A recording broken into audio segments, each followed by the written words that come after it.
কি ব্যাপার, হঠাৎ বউ ফোন দিল কেন? হ্যালো, আজ কত তারিখ? আজকে তো 10 ডিসেম্বর। ঠিক আছে, রাখলাম। হঠাৎ তারিখ জিজ্ঞেস করলো কেন? ওর কি আর জন্মদিন নাকি আমার জন্মদিন? কোনোটাই তো না। তাহলে কি আমাদের বিবাহ বার্ষিকী নাকি বাচ্চাদের কারো জন্মদিন? সেটাও তো না। শ্বশুর শাশুড়ির জন্মদিন বা বিবাহ বার্ষিকী? কোনোটাই তো না। তাহলে তারিখ কেন জিজ্ঞেস করলো? স্যার, লাঞ্চের সময় হয়েছে, লাঞ্চ করে নেন। TV, internet, mobile, gas bill সবই তো দিছি।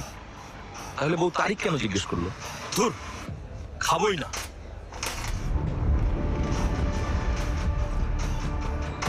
বউ তারিখ কেন জিজ্ঞেস করলো? ঘরের আবহাওয়া কেমন? তোমার আম্মু কি রেগে আছে নাকি? কই না তো বাবা।